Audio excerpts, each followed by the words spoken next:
Hi, I'm Luke Nicholas and I'm from Epic Brewing Company. Today I'm going to walk you through the brewing process and show you how beer's made, because that's the number one question I get asked about the beer I make and how's it made. I've been brewing for over 10 years now and had a bit of success with the beer that I make. I started out, I guess, with my grandfather home brewing. He gave me a homebrew kit when I turned 18.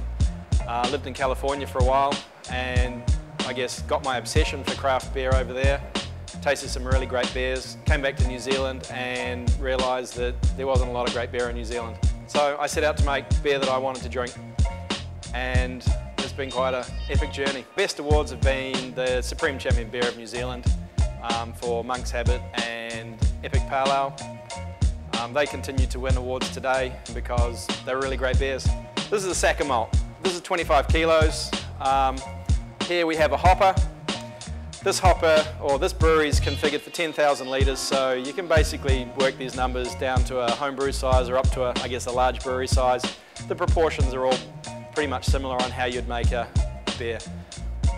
We use 25 kilo sacks. You can get bigger sacks for bigger breweries, but this has malted barley in it. For this size brewery, we use 1.5 tonnes. We take the malted barley, which is used for making bread and other cereal type products, and some brewers call it brewer's breakfast, like myself, because you start first thing in the morning and it's really tasty and kind of crunchy. So we take that and we throw it through the mill. The mill, what that does is it takes the grains and it cracks them open, because what we're wanting to do is to expose the interior of the grain where the food source is stored. What we're wanting to do is take the starches, convert them into sugars, and that sugar then becomes available to yeast, and the yeast creates alcohol and carbon dioxide, and the other things we want in beer.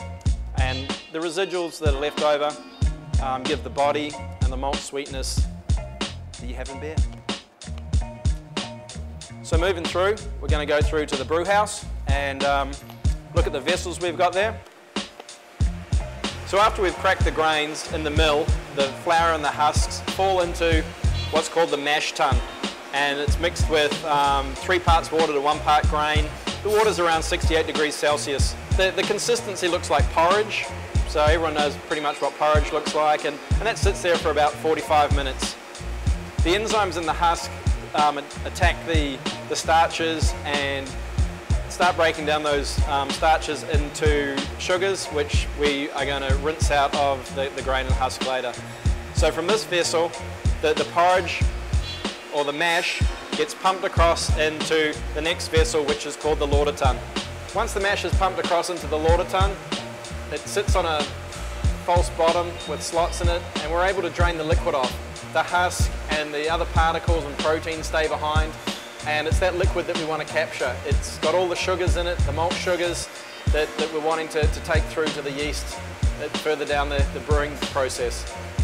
But you get to a point where you actually have to add more water, and that's called sparging, which is a great brewing term. It's just adding more hot water to the porridge or the mash that dissolves the residual sugars, and you just drain that off and you're just flushing out the other sugars. And all the sweet liquor is what it's called. Goes through to the next vessel, which is called the kettle. Once we've run off all the sugars into the kettle, we start it boiling, and this is where we add the hops.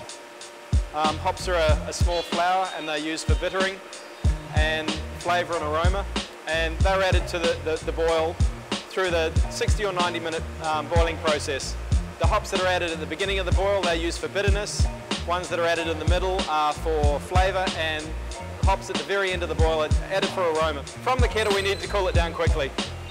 From here we need to take it to the fermenter and get it down below 30 degrees. Once the beer has finished fermenting, the beer will be cooled down to about 0 degrees and then sit there for about 3 or 4 weeks to condition and give the beer a chance to mellow out before it goes on to the next part of the process. After about 4 or 5 weeks, we'll put it through a filter. That way it takes out any yeast particles or protein that may cause a haze, makes the beer bright, and then it'll go on to being kegged, bottled, or casked.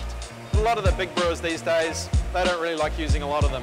As an example, in a pint of mainstream premium lager, they would have a hop, which most people have got used to because beer, for most people, is about being cold and fizzy, which for me is quite disappointing if I have a cold fizzy beer. I want flavour, so I make Epic. As an example, this is how many hops I use in Epic. Equivalent. That is 25 hops per pint. So you can see that I prefer flavour, and a lot of other people out there do too, because a lot of people have stopped drinking beer and they drink wine because beer pretty much all tastes the same if you look at what's on the shelf. So after a day's brewing of turning malted barley, taking hops, bringing them together, making the marriage of that flavour, boiling it up, cooling it down, and then taking it to its most important part, which is putting it into the fermenter. This is where you add the yeast, and without yeast you don't make beer. Yeast is a really unique thing. It's a living cell, and it's really hard for me to go, this is what a yeast looks like. You've got to look at it under a microscope. For one of those big tanks, there's billions and billions of cells, and they're eating up the sugar, and they're making carbon dioxide, and they're making alcohol. But here is an example of, in there's 125 mils of yeast, but it has 100 billion cells. So basically we take this, which is 125 mils, which isn't like this pack. This pack, it started fermenting in here. The yeast has been given nutrients and it started doing its job. It's making beer. This is then tipped into 20 litres. And then that starts fermenting. That takes about 2 or 3 days. Then this is added to this vessel here. This is about 500 litres. That starts fermenting. This is what we call a propagator. From there, the yeast is growing, I don't even know what the number is once you get past 100 billion. But this is then added to the beer after it's cooled in line, so the yeast is being mixed with the beer as it goes into the fermenters. So once you've added the yeast, it'll ferment, take 5 to 10 days to do its thing, and then it'll sit there for 4 to 5 weeks. After that's done, it's a matter of just cleaning the beer up so it's nice and bright. It'll be filtered, the beer will be carbonated, it'll be put into either keg or bottle, then it's ready to roll. Ready to go out to supermarkets, bars, anywhere that people want to drink a beer. That's how beer's made. I'm Luke Nicholas from Epic Brewing Company. Get out there, try something new, drink great beer.